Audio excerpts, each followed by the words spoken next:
Welcome to this explainer. You know, they say a school leader makes hundreds of rapid fire decisions before the 9 a.m. bell even rings. Let's be honest, it is an environment of immense, almost unprecedented pressure right now, between budget constraints, staff well being, high stakes accountability, and of course, a rapidly changing student demographic. Well, it's just a lot to carry. So today, we're focusing squarely on how leaders build better schools amidst all of that chaos. Specifically, we're going to explore the massive inclusive shift happening in education right now and how we can lead our staff through it effectively. 9 out of 10. I mean, just think about that for a second. That is a staggering majority of the workforce practically begging for better tools.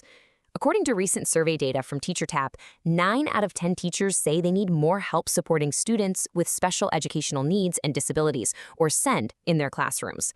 And look, with the rising numbers of students with complex needs in mainstream settings, it's becoming incredibly obvious that our old models of intervention, they just aren't keeping up anymore. So, this brings us to the million-dollar question, doesn't it? How can leaders bridge this gap without burning out their staff? Because we know we absolutely cannot just ask teachers to do more. The traditional approach, relying on isolated, bolt-on interventions or just secretly hoping the inclusion team can magically handle it all, is totally unsustainable. We've got to figure out how to move from those isolated fixes to a genuine, whole-school culture of inclusive practice. So here's our strategic roadmap for getting there today. First, the new inclusive landscape. Second, culture, connection, and character. Third, demystifying adaptive teaching. Fourth, managing the change curve. And finally, strategic implementation for leaders. All right, let's dive into part 1, the new inclusive landscape, and why it's a whole school responsibility. As a leader, understanding the shifting ground beneath your feet is step 1. We are literally facing a perfect educational storm right now. Across the UK, there is a severe lack of special school spaces, which means rising SEND numbers are just the everyday norm in mainstream settings now. But it's not just demographic, is it? It's statutory. The 2025 Ofsted framework actually treats inclusion as a distinct standalone judgment area. We have to completely ditch that outdated mindset of SEND is the SENCO's job. Let's be real, the inclusion team is never ever big enough to do it all. This new landscape demands that inclusion is visible in everyday, high-quality classroom practice. It's no longer an add-on, it's the fundamental baseline. To actually make this visible in the classroom, we need a shared language. And the core mechanism that makes this possible is called adaptive teaching.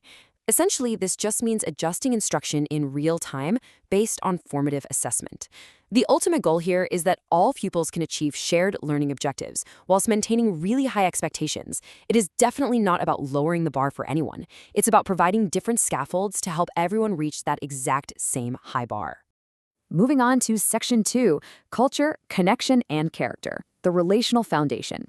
Before we even think about asking teachers to change their pedagogy, we have to look at the environment they operate in. Think of the egg metaphor. Now, an egg is actually incredibly strong, unless, of course, you hit it from the wrong angle, in which case you just have a giant mess on your hands. Well, people are kind of the same way. They thrive or they break based on the conditions and the environment created around them.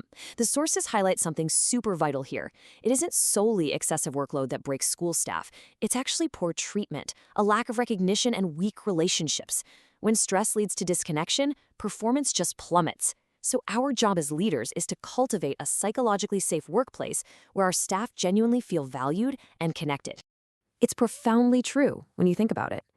Steve Margits, a principal who really successfully transformed his school, hit the nail on the head. He said, "I believe leaders have to create a clear sense of direction whilst building an environment where staff and students can thrive." Because, leadership is way more about behavior than position. People watch what we do much, much more closely than what we say. By modeling consistency and care, we're building the hidden infrastructure of the school, those critical relationships that hold absolutely everything together when the pressure inevitably spikes. Okay, Section 3, demystifying adaptive teaching, practice over paperwork.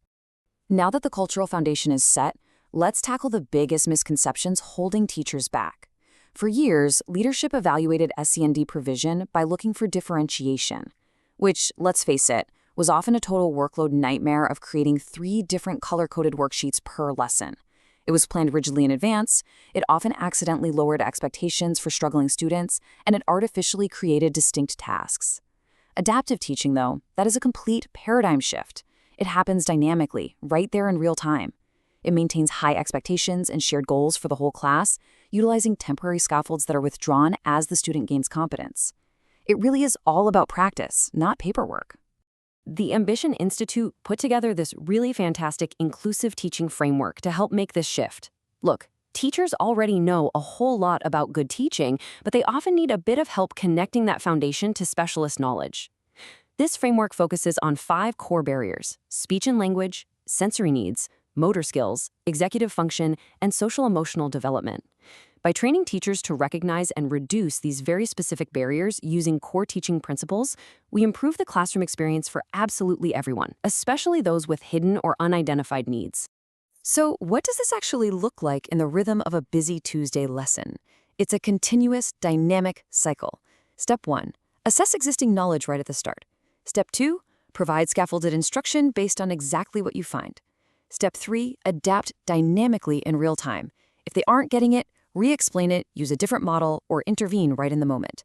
And critically, Step 4, withdraw those scaffolds to build independence. We do not want to create cognitive dependency here. This continuous loop, that's the true heartbeat of a responsive, inclusive classroom. All right, Section 4, Managing the Change Curve, Leading the People. Rolling these frameworks out across an entire school requires some pretty massive behavioral shifts. We have to remember that change is something people feel. It's not just a plan on a piece of paper.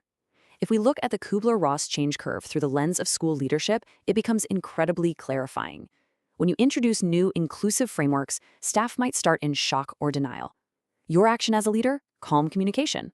Then comes frustration. Why on earth are we doing this? Here, we need to listen hard and validate their emotions without losing our sense of purpose. When they hit that low mood stage, feeling like I just can't do this, that is exactly when we step up with visible support and coaching. And finally, they reach experimentation. That's when we celebrate the small wins. Remember, resistance isn't defiance, it's just highly valuable information about where our team is on this curve. And finally, Section 5, Strategic Implementation for Leaders, the Playbook. So, how do we actually turn all of this into action? First, leverage heterogeneous classrooms. Grouping by diverse abilities really promotes peer collaboration and local responsiveness. Second, ensure what's called constructive alignment. Basically, your curriculum outcomes, teaching activities, and assessments must all loop together seamlessly. Third, and this is a big one, we need to end the Velcro teaching assistant model. You know, where a TA is essentially glued to a high-needs student all day long. It accidentally creates dependency, and it actually replaces teacher instruction.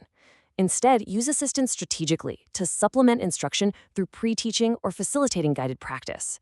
And finally, reframe your lesson observations. Stop evaluating teacher performance or charisma and start looking deeply at pupil learning and how effectively barriers are actually being removed. At the end of the day, inclusion is on all of us. It has to be a whole school priority, not just some siloed department down the hall. We have to align our continuous professional development, our CPD, to these adaptive, inclusive teaching strategies. By prioritizing great, everyday classroom teaching over endless bolt-on interventions, we empower our teachers, give them the autonomy, the localized coaching, and the deep trust they need to make those real-time adaptations successful. I want to leave you with one final, really provocative thought to chew on from our sources. Think about those moments when the pressure in your school is at its absolute highest. When the pressure rises, do people experience more of your authority or more of your humanity? Building better, more inclusive schools requires strategic systems for sure. But ultimately, it is our empathy, our connection, and our humanity that will drive the true success of our staff and our students. Thanks so much for joining me on this explainer. Take these insights, share them with your teams, and let's go start building better schools together.